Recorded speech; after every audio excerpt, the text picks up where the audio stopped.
Bonsoir, je suis très ravi d'être ici, d'avoir l'opportunité de partager avec vous plusieurs réflexions sur la condition de l'image au XXe siècle.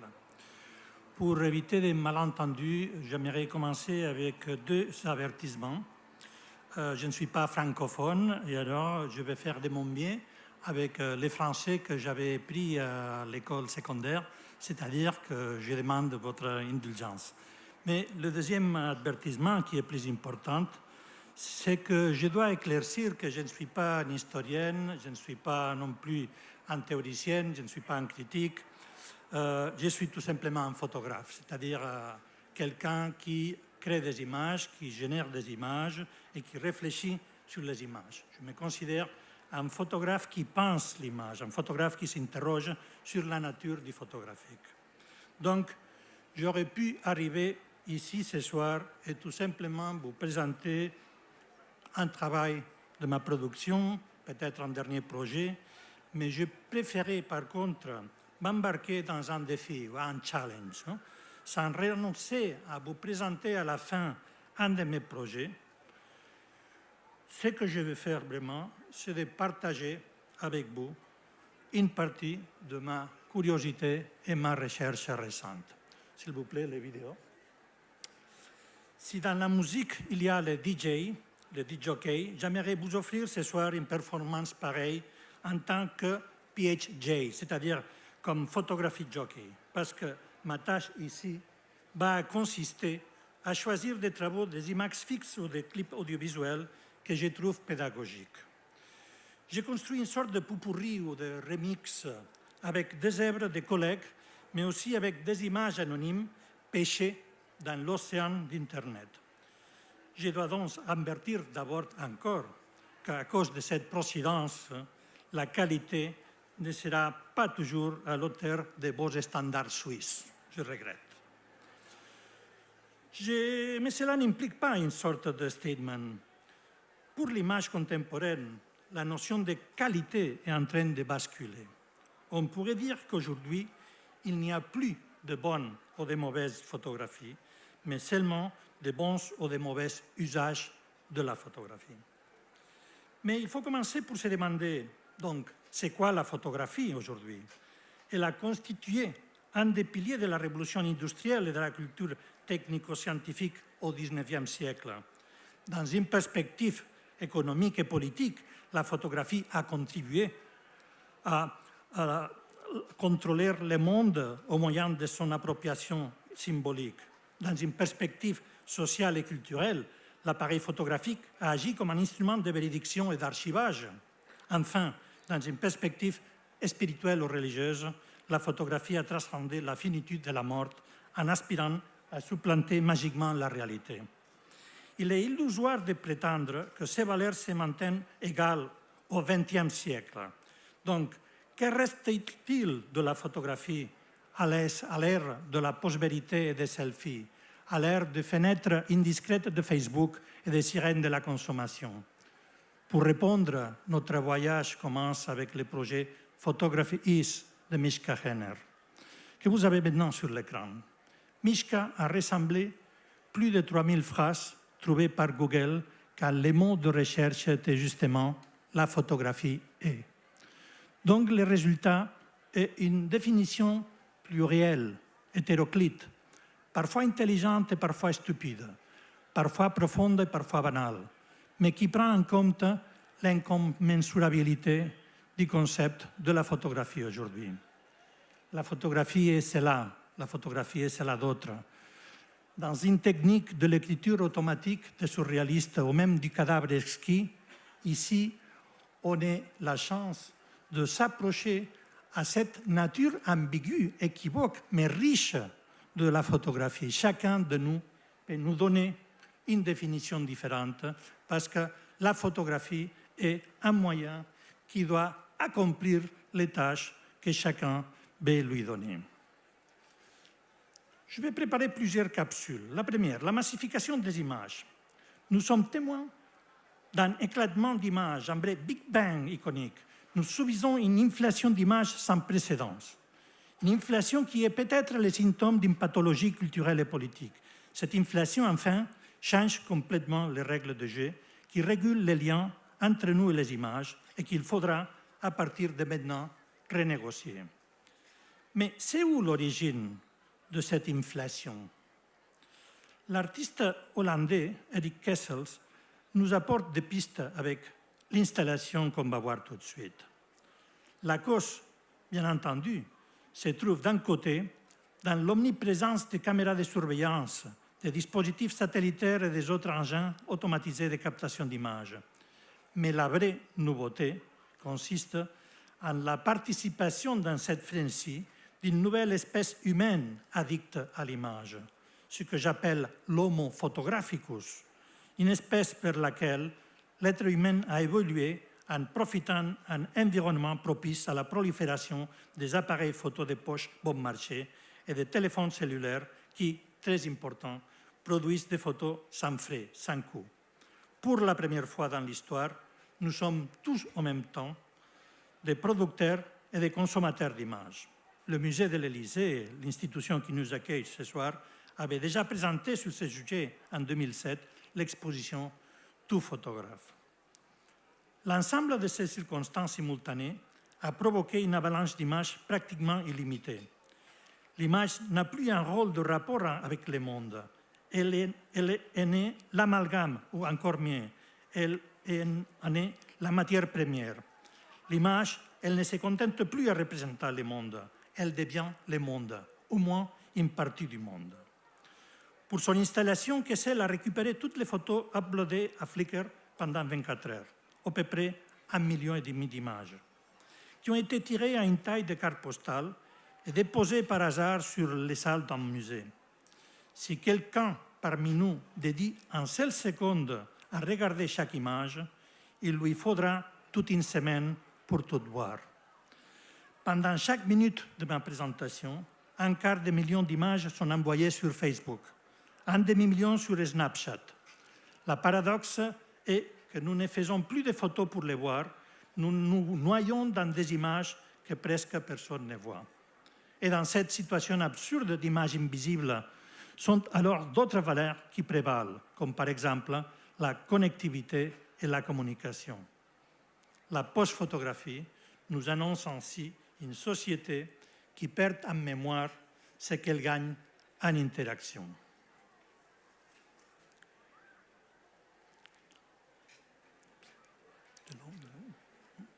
Les images furieuses.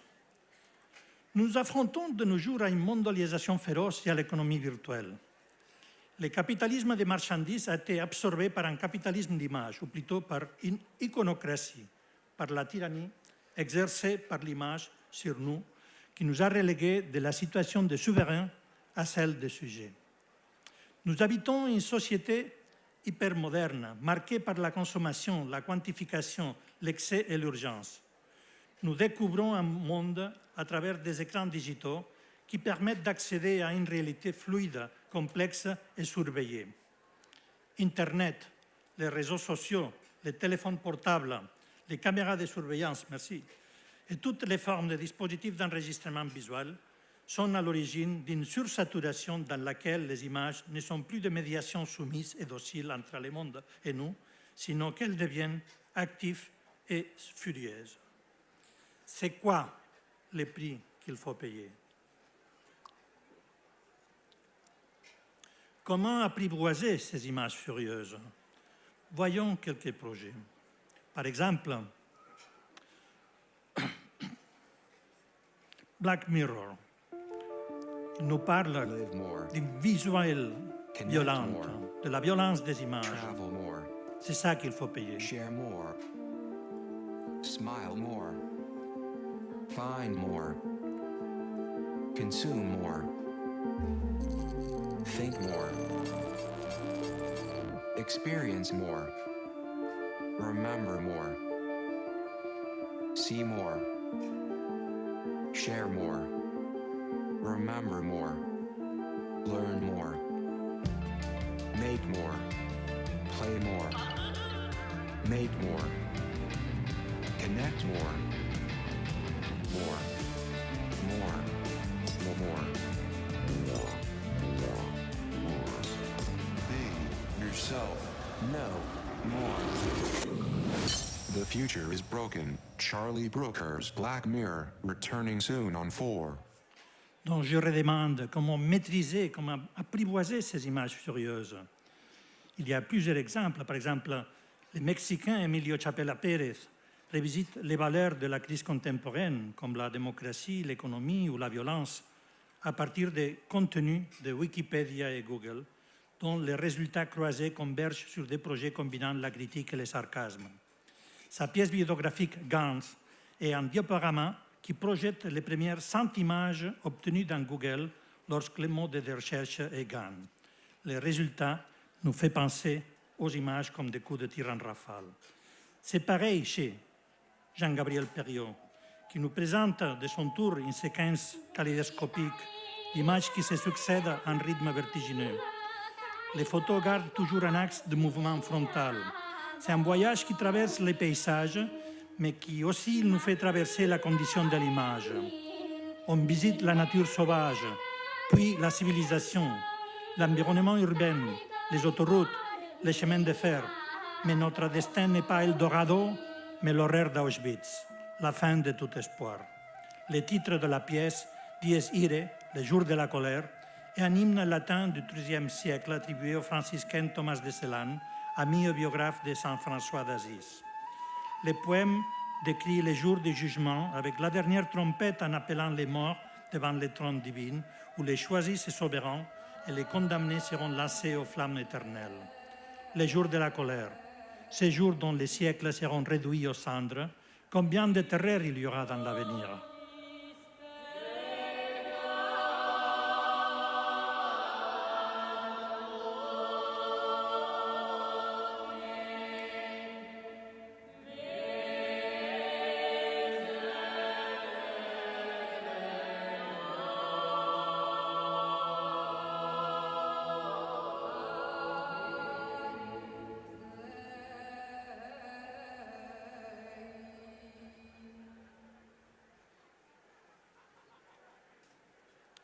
Dans le prochain projet, dont le titre est I'm Google, je suis Google, de Dina Kelberman, en revanche, c'est l'idée d'une cascade d'images, d'un flux interminable qui est mis à l'avant, un flux où les images s'enchaînent par affinité morphologique, comme dans ce jeu d'enfant où toute phrase doit commencer par les mots terminant la phrase précédente. De chargement en chargement, d'une photo à la suivante, on a aussi l'impression de voir toutes les choses de ce monde passer sur nos yeux, à l'exception que les contenus ne sont pas ici classés par concept, mais plutôt en fonction de leur géométrie, de leur couleur, de leur texture ou de toute autre qualité formale. Un flux progressif, incessant, inépuisable, comme la vie elle-même. Internet nous donne un reflet et le miroir de l'énergie de notre vie.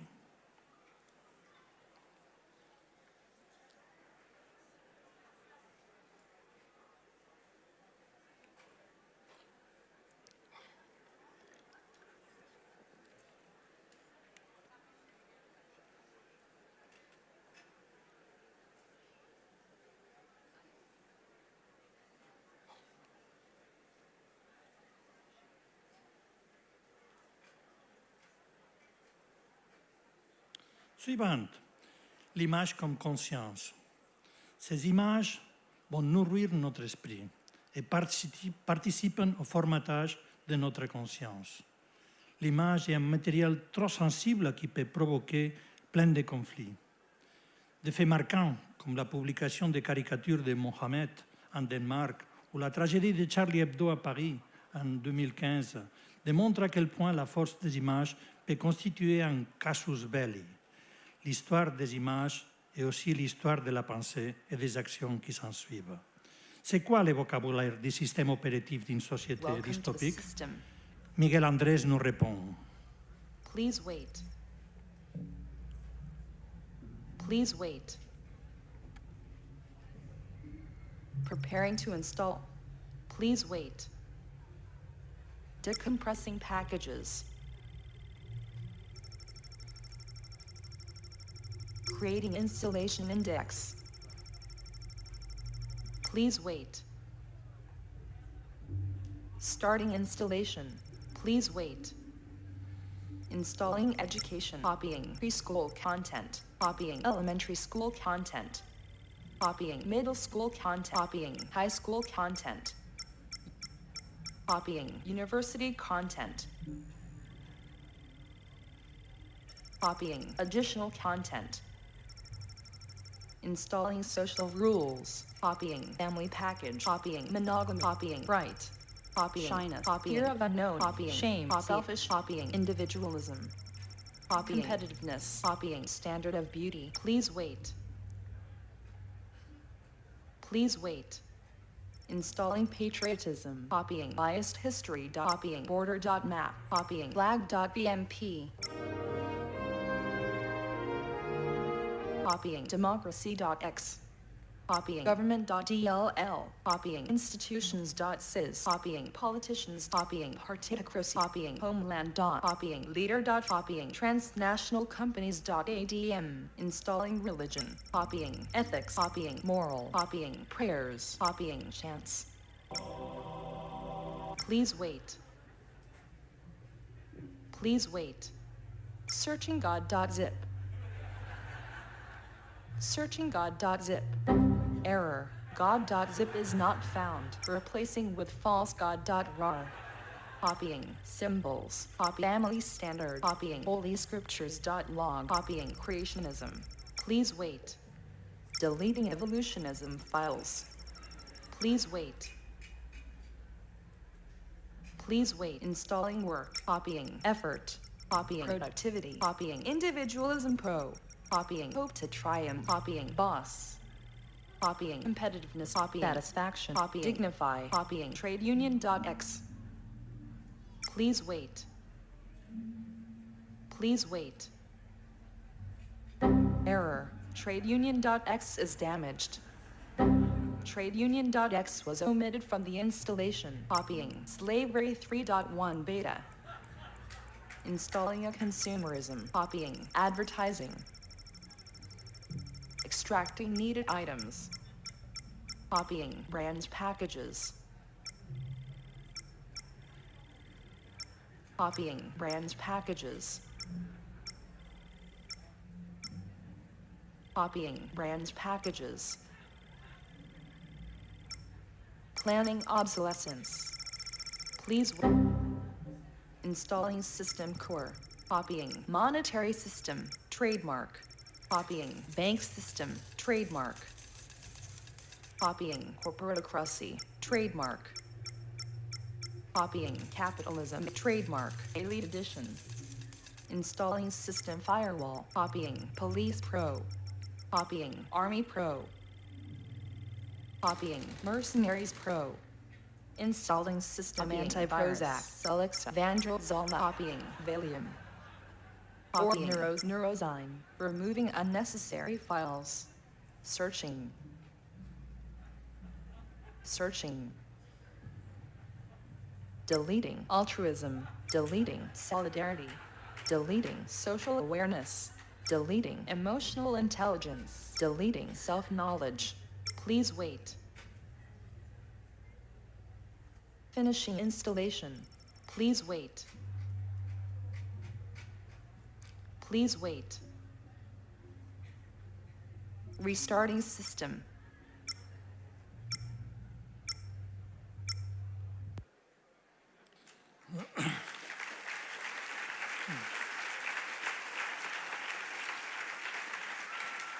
Image d'image. Le modèle de l'œil humain comme dispositif de vision disparaît peu à peu au profit d'une nouvelle logique de production visuelle qui privilège une approche où les images sont construites à l'aide d'autres images. Éclipsé par ces représentations, le réel s'évanouit et on l'oublie. Nous préférons l'expérience de l'image à l'expérience du réel.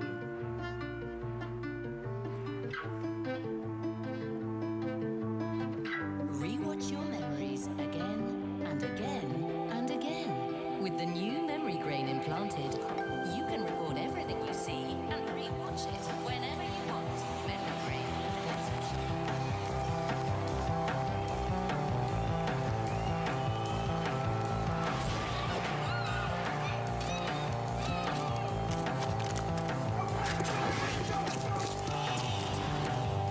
dark trilogy of twisted tales from Charlie Brooker, Black Mirror, coming soon on 4. Même quand le réel est composé des images, comme quand nous sommes dans un musée, il y a une tendance, un instinct à privilégier le regard sur l'écran et pas sur l'original. Vous voyez les Louvres, les touristes qui ne regardent pas les tableaux, qui photographient les tableaux. Et vous allez voir tout de suite l'attitude d'une touriste chinoise en visitant une des salles. Regardez qu'est-ce qu'elle fait. On dirait qu'elle n'enregistre pas un souvenir, mais un vidéo d'avant-garde, un vidéo expérimental. Je payerais n'importe quoi pour avoir une copie de ce qu'elle est en train de faire. Elle sera à l'hôtel et probablement elle sera très, très ravie, très contente de ce qu'elle a pris. Mais si on lui demande qu'est-ce qu'il y avait dans la salle du musée, probablement elle ne sait pas. Voilà, reportage. Et ça nous donne entrée au dernier projet très récent, très frais. Je l'ai découvert il y a juste 2 semaines, une maquette d'un livre d'Antonio Pérez Rio, un photographe de Madrid, qui va publier un livre, Art Guide for Cyborgs, qui consiste à documenter cet instinct compulsif à générer images à partir des images, mais en nous proposant un clin d'œil avec une parodie de guide muséal. C'est-à-dire le livre, c'est comme un guide pour quelqu'un qui visite le Louvre et comment prendre de bonnes photos avec des mobiles.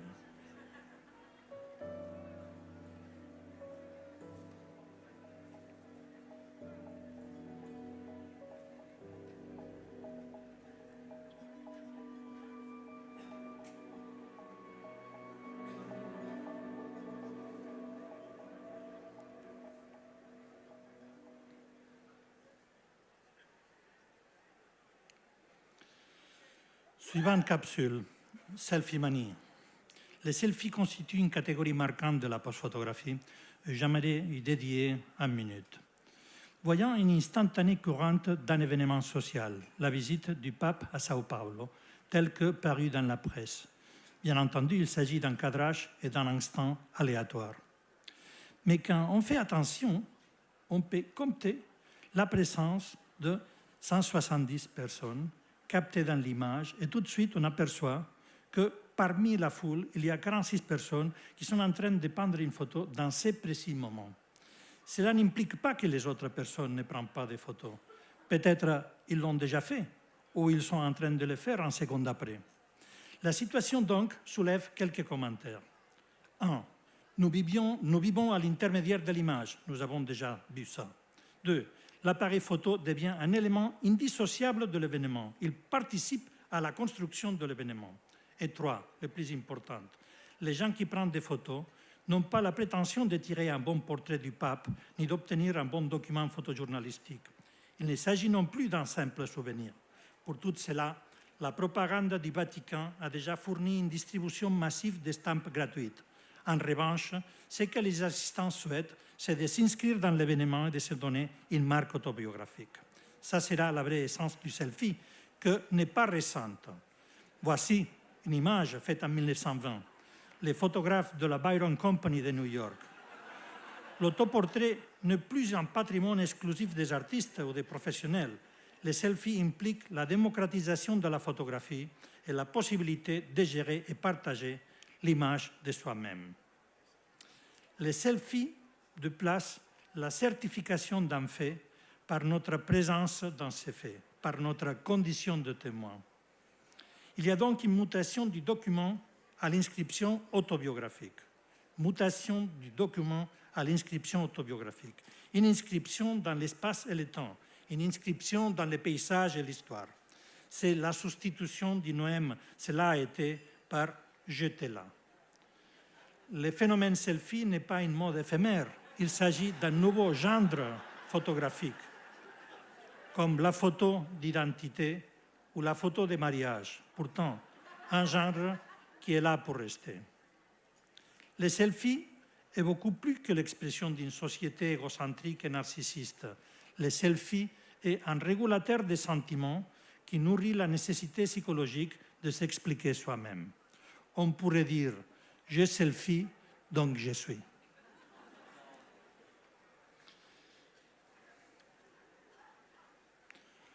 On va parcourir dans ces championnats de selfie, Selfie City, tout un élan de catégories différentes. Les selfies comme trophée, les selfies comme introspection, les selfies comme célébration, les selfies comme rituel de passage, les selfies utilitaires, les selfies ludiques, les selfies de séduction, les selfies érotiques, les selfies de fête, les selfies expérimentales, les selfies artistiques et même les selfies politiques.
Ou parmi les projets artistiques, il y a cette formule très répandue de se faire un autoportrait tous les jours et montrer tous les processus, la chronologie d'une évolution.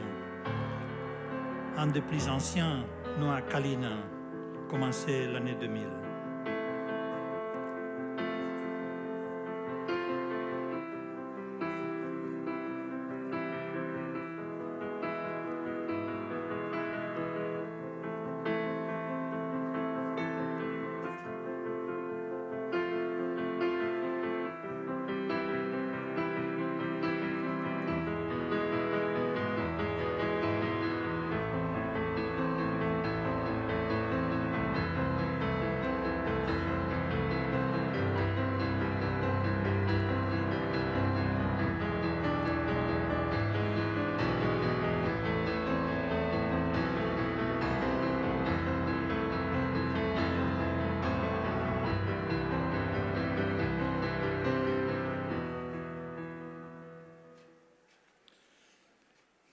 Prochaine capsule, le déclin du sublime.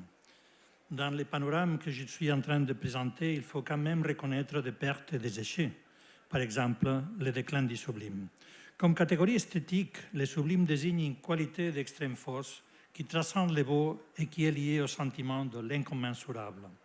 Pour un œil critique, beaucoup d'images deviennent vaines et sans substance, des simples divertissements de bon ou de mauvais goût, comme les nightscapes, des paysages grandioses que les photographes doivent peindre toujours avec les silhouettes de ces testicules en gros plan.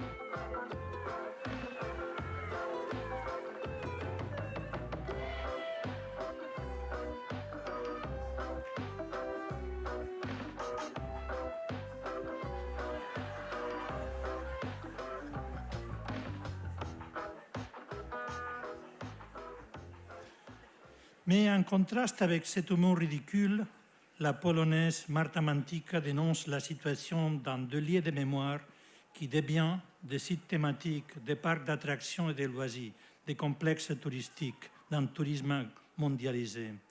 Elle retrace dans les réseaux sociaux les empreintes de la manque de respect et même de la profanation que je vous invite cette fois à regarder en faisant une minute de silence.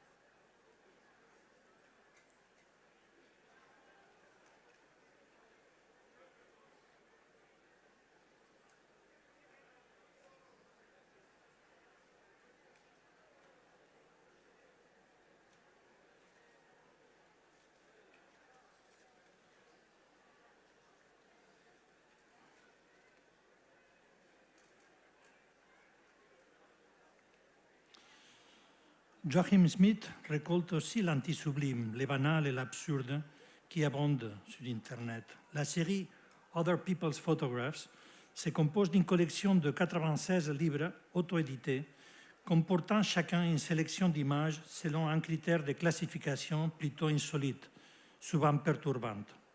Smith constate que lorsque les images perdent le fil de leur origine, leur production effrénée nous entraîne dans un chaos absolu.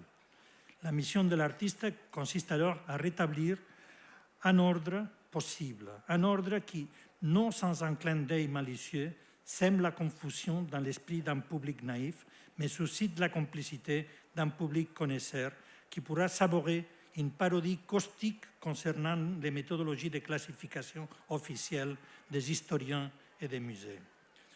Chaque volume de Other People's Photographs rassemble un contenu varié en fonction d'un facteur unificateur, aussi arbitraire et absurde que cela puisse paraître, établissant ainsi des manières possibles de catégoriser le monde.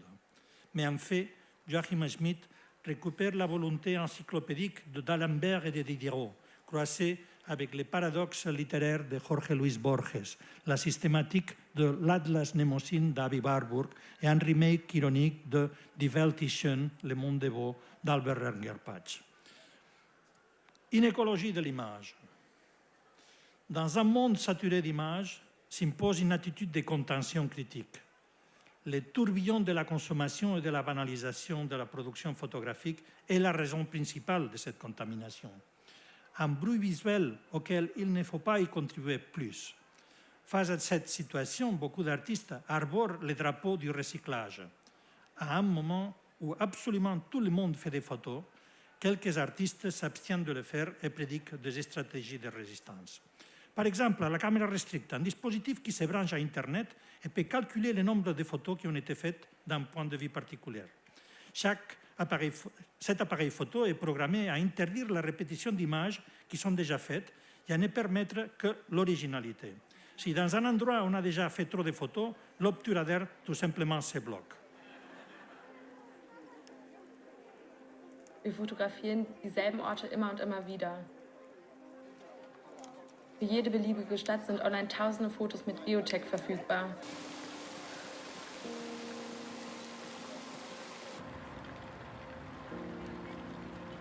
Manchmal frage ich mich, warum wir überhaupt noch fotografieren. 72 Fotos. 95. 236 Mal fotografiert. Ich experimentiere mit einer neuartigen intelligenten Kamera. Die Kamera bestimmt per GPS selbst ihren Aufenthaltsort und sucht dann online nach Fotos, die an dieser Stelle aufgenommen wurden. Hier wird die Anzahl der gefundenen Fotos des aktuellen Standpunktes gezeigt und außerdem gibt es hier oben noch einen Lautsprecher, über den man quasi die Anzahl der Bilder hören kann. Wenn an einem Ort schon genügend Fotos gemacht wurden, wird der Auslöser eingezogen. Das heißt, dann kann man keine Bilder mehr machen und das kann auch schon mal nerven.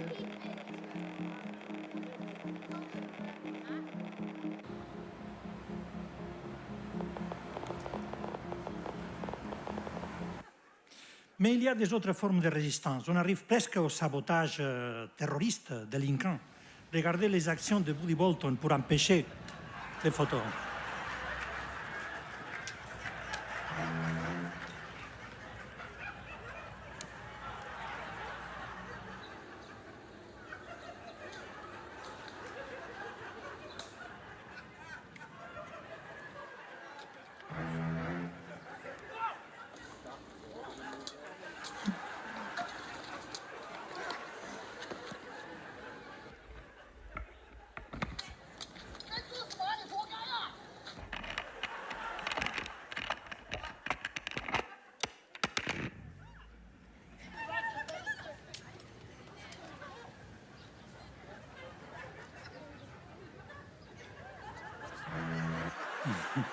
Heureusement, il y a des styles de résistance plus subtils. On voit apparaître la revendication de ce qui est demeuré en marge, de ce qui n'a pas mérité les félicitations des institutions canonisatrices de demeure dans les marchés aux puces ou dans les poubelles. C'est sous cette lumière qu'on peut interpréter les phénomènes imparables de révalorisation du vernaculaire, les albums de famille, la photo amateur, la publicité populaire, la photographie commerciale, la photo porno, la documentation criminalistique et tous ces domaines de production catalogués comme autant de formes de basse culture. Nous les justifions avec l'excuse de privilégier un regard sociologique sur cette énorme poubelle photographique qui devrait nous compenser en enrichissant le patrimoine esthétique avec l'inespéré, l'accidentel, l'inaperçu, avec l'espoir enfin de découvrir des trésors parmi les répertoires iconiques les plus lointains, d'extraire des scintillements d'or dans une masse d'images anodines. Donc, pas de gaspillage photo. Pas de gaspillage photo. Yes. Pas So de nouvelles after doing photos this for a number of avant years, d'utiliser les collecting anciennes. photographs in the street, wherever I find them, I thought it might be interesting to do that a bit more systematically, and I decided to visit particular places and roam the streets systematically with the map of the respective city, and then I would make a very bureaucratic statistical evaluation. I would have a list for every day of the number of items found, where they were found. So this is the number of the report, the number of the day, and the number of the photograph. So this way I learned a lot about the number of cities where I walked extensively. It's very exhaustive work, actually. Yeah? And sometimes, of course, I found quite a lot, and sometimes not that much. But it's completely unpredictable. I would expose myself to the situation. Okay, let's try. I always walk like a truffle pick, like slightly bent, looking down, sometimes bumping into somebody. Yeah, and so after the end of my stay in the respective city, I would make a statistical evaluation, how many photographs found, how many per day, how many of them are color, how many of them black and white, how many of them are intact, how many of them are torn up. Also, how many are instant photographs like Polaroids. People are more likely to throw something out immediately if they can immediately see what it is. Photo booths is nearly the same thing. They are discarded right at the spot where they are made quite often. It's amazing to see how much human energy is spent on the destruction of those pictures, so there must be a reason for that. People don't do that just for fun. I never know for sure because I find anonymous photographs, but it triggers imagination, and when I exhibit that as my work, I just know nothing about it. Even under torture, I could not answer any questions about those photographs. It depends on your imagination or mine, and your guess is as good as mine, and I like that, being on par with the audience.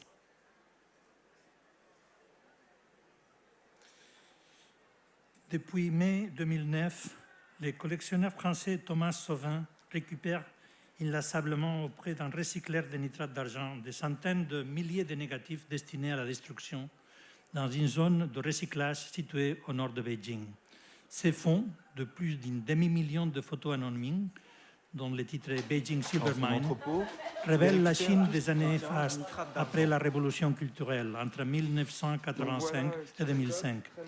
Une Chine qui s'enrichit, qui s'ouvre à l'Occident, qui parfois s'amuse. Il va tremper tout ça dans un bac d'acide et après quelques jours, il va récolter le nitrate d'argent. Et donc il va récupérer une poudre noire qui va revendre à des chimistes. Et si j'ai bien compris, c'est un produit qui permet d'attester de certaines réactions chimiques.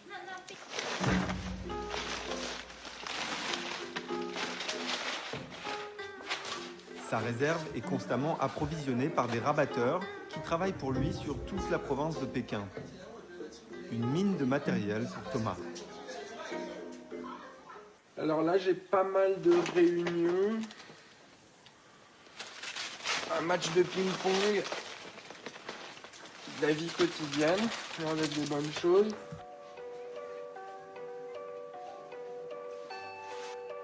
Les images défilent. Et toujours l'espoir de tomber sur une pépite. Il y a une grande part de l'excitation que je peux avoir à regarder ces images au quotidien. How many pictures did I give you? Maybe settings. Okay, let's look. Just like this. Yes. It's just 8 seconds. Un voyage hypnotique dans la Chine de la fin du XXe siècle. Ils ont dégagé différentes séries, des moments immanquablement photographiés comme les anniversaires ou les couchers de soleil, une pause qui revient souvent, comme cette posture figée au milieu du cadre, ou des lieux incontournables, la place Tiananmen par exemple.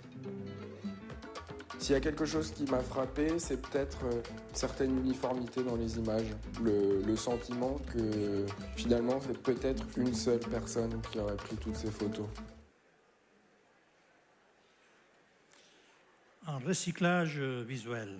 Donc, ce n'est plus nécessaire de faire des photos parce qu'il y en a déjà trop.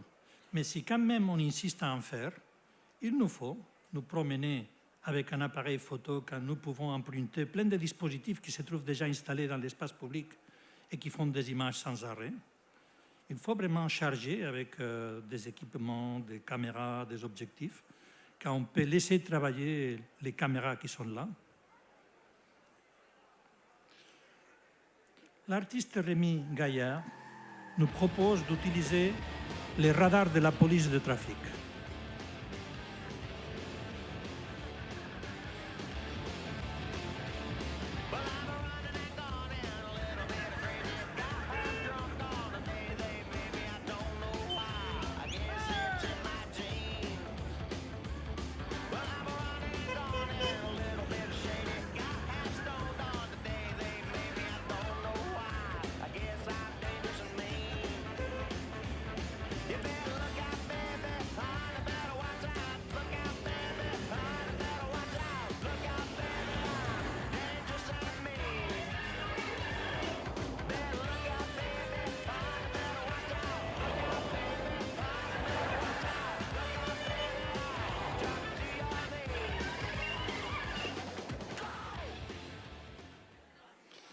Mais il y a des projets beaucoup plus sérieux, comme celle de Manu Lux, une artiste autrichienne avec un film de science-fiction que Chris Marker appréciait beaucoup.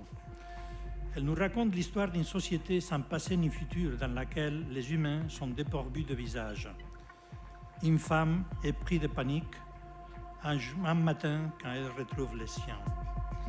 Il s'agit donc d'un film entièrement mis en scène sous des caméras de vidéosurveillance dont Manu Lux a pu récupérer les images en vertu d'une loi anglaise sur la protection des données personnelles qui permet d'obtenir copie des ventes de caméras dans les chambres desquelles on est passé.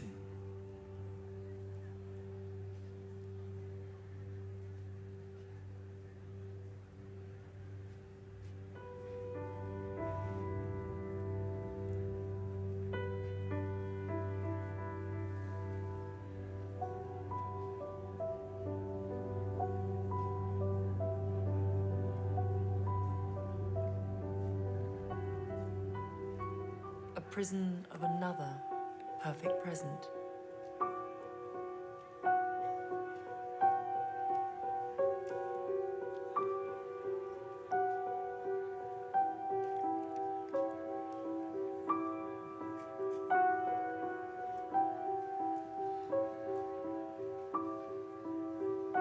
Then all is well.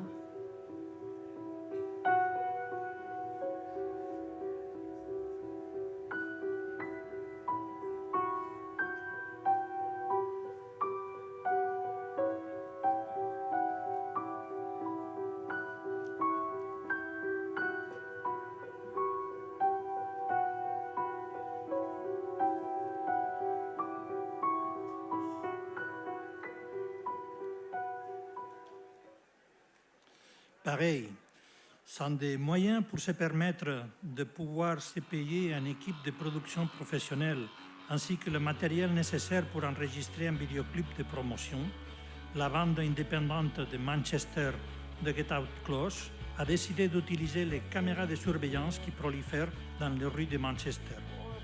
Ils se sont installés avec tout son matériel, batterie incluse, dans 2 lieux d'instinct de la ville et ont commencé à jouer leur musique face aux caméras. Tout de suite, ils se sont dirigés vers les institutions ou les entreprises propriétaires des caméras et leur ont demandé les séquences qui reprenaient sa performance, encore utilisant la même loi de protection des données.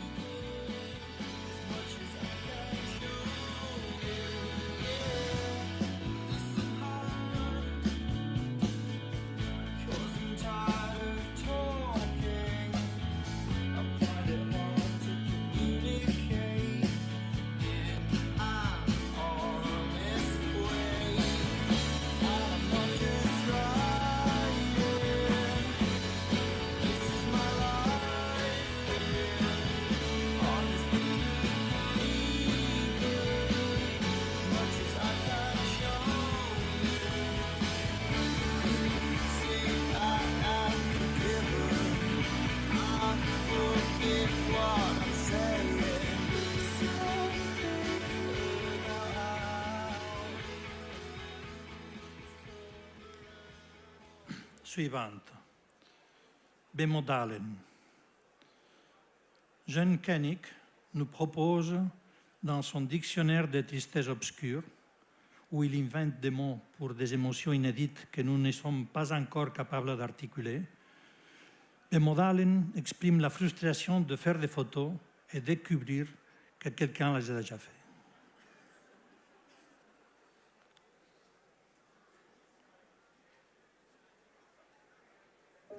You are unique.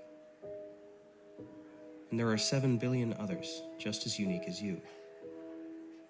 Each of us is different, with some new angle on the world. But what does it mean if the lives we're busy shaping by hand all end up looking the same, easily replaced by 1,000 identical others? Vemodalen.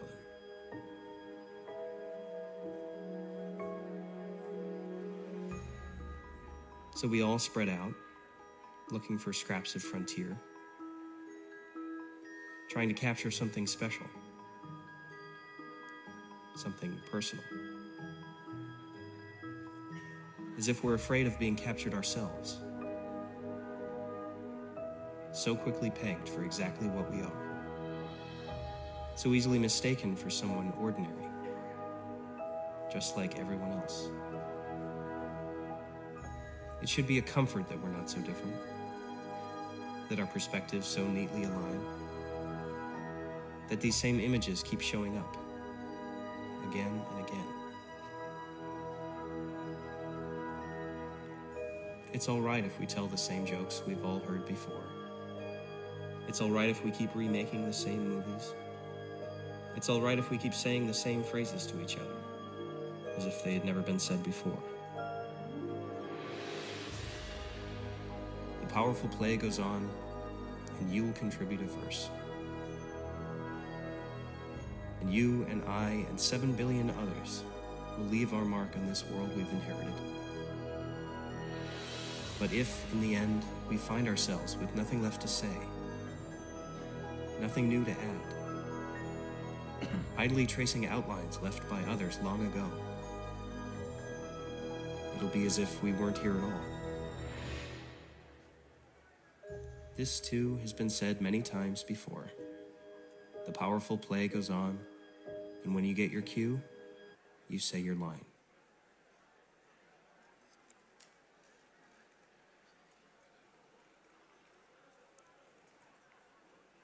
Les images manquantes. Face à cette massification d'images, nous pouvons déployer une stratégie de recyclage, comme nous avons déjà vu, mais nous aussi pourrions nous concentrer à rechercher justement les images qui nous manquent, parce que les politiques de l'image sont moins liées à leur excès qu'à la capacité de les supprimer, de les soustraire ou de les censurer. Faisons-nous attention à un cas d'étude. La photographie Situation Room de Pete Souza, le photographe officiel de la Maison-Blanche. L'instantané nous montre au président Obama avec son cabinet de sécurité nationale en recevant la retransmission en direct des actions d'un commando qui devait tuer Ben Laden. Pendant longtemps, celle-ci a été la seule image diffusée d'une opération tellement historique et importante. Une image qui fonctionne comme les bouchons empêchant l'émergence de l'information visuelle qui vraiment pourrait nous intéresser. Chinar Shah a pris cette image pour en faire un livre d'artiste explorant la dialectique entre les images qui sont restantes et les images qui sont manquantes. Elle a cherché cette image à Internet et l'a trouvée reproduite dans des milliers de pages. Puis, elle en a réalisé un livre d'artiste en compilant la photographie telle qu'elle était présentée dans les premiers 50 sites répertoriés. La même photographie se répète donc 500 fois, mais dans chaque occasion, les conditions particulières de chaque fichier numérique sont respectées.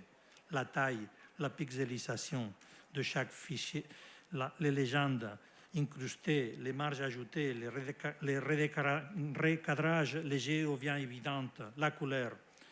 Un observateur distrait ne comprendra pas cette séquence avec des variations insignifiantes, mais justement, dans telle réverbération, on retrouve les billes dissolues de l'image, sa génétique, sa clonation impossible. Tant de photos pour éclipser la manque d'une seule photo, celle qui rapporte réellement ce qui s'est passé. L'œuvre de Chinar Shah problématise la massification des images, non comme une source d'information, mais comme le rideau de fumée qui trouble n'importe quelle réclamation des images absentes. La massification nous pousse à dévoiler l'apparition des images fantômes, des images qu'on cherche, des images invisibles, des images que l'on ne trouve pas. Et on arrive à la fin. Gérer l'abondance. C'est vraiment mauvaise la massification. On peut réagir à l'abondance, on peut gérer l'abondance. L'abondance ne serait pas une opportunité pour une participation populaire, pour des projets collectifs. J'aimerais finir en vous présentant un projet d'art public que la mairie de Barcelone m'avait commandé en 2014. Une œuvre pour commémorer les 300 anniversaires de la chute de Barcelone à la fin de la guerre de succession, un fait historique bouleversant qui avait changé l'avenir de la Catalogne. Dans l'image à présenter, je voulais quand même éviter toute résonance dramatique et par contre projeter un message d'affection, de tendresse, d'optimisme. C'est pour cela que j'ai choisi le gros plan d'un baiser. Un baiser pour représenter la guerre, un baiser pour représenter pas la déroute, mais l'avenir. Mais je voulais construire cette image, une image mosaïque, avec la participation des citoyens. Parmi la collaboration d'un journal, je fais un appel aux lecteurs en demandant aux Barcelonais qui souhaitaient participer de m'envoyer une photographie qui, à leur avis, illustre l'idée d'un moment de liberté. J'en ai reçu presque 15 000. De l'ensemble, je n'ai rien censuré, je n'ai rien discriminé. Tout, absolument tout, a été accepté. Et cela a constitué une banque d'images pour composer la mosaïque. Techniquement, j'ai utilisé un software de photomosaïque digitale. La mosaïque, en tant que système de représentation, m'intéresse parce que c'est un précédent évident de l'image digitale, étant donné que sa construction signifiante coïncide. Il suffit tout simplement de remplacer les tesselles par les pixels. Et ça nous donne une double perception, une perception myope, une perception hypermétrope, une perception de loin, une perception de proche. Les difficultés techniques liées à la fabrication furent résolues par un ami, Tony Coumella, qui mobilisa ses connaissances de céramistes et de photographes en même temps. Les tesselles sont faites avec la technique de la photocéramique, dont les premières tentatives artisanales remontent à 1851 et qui est la technique la plus résistante au climat sévère, à la pluie ou au froid. C'est la sorte d'image qu'on trouve d'habitude sur les tombes, des photographies conçues pour durer éternellement, évoquer les souvenirs des personnes disparues pour toujours. Et aussi, on peut ajouter, pour récupérer pour la photographie une matérialité disparue, pour rendre à la photographie cette physicité que la technologie numérique lui a volée. Rassembler et connecter toutes ces photos s'apparentait à une performance de synapsie sociale, un grand mur de Facebook plein air où les gens se rencontraient pour partager leur vécu parmi l'image.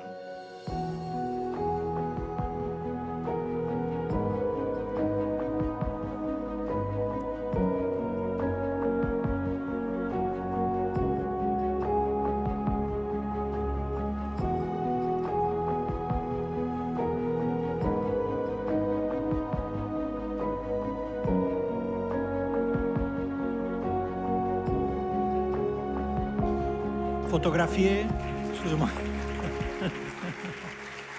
Merci. Photographier signifie rencontrer les images juste pour expliquer quelque chose. Mais cela implique aussi de faire en sorte que les images nous rencontrent, bien qu'ensuite elles nous abandonnent quand nous croyons que nous les avons dominées, pour réapparaître à nouveau, telle l'épiphanie embrouillante de nos pensées. Et depuis les entrailles d'une mélancolie infinie, c'est justement ça qui se produit. Comme photographe, notre possibilité est d'essayer de récupérer la souveraineté sur les images. Merci beaucoup.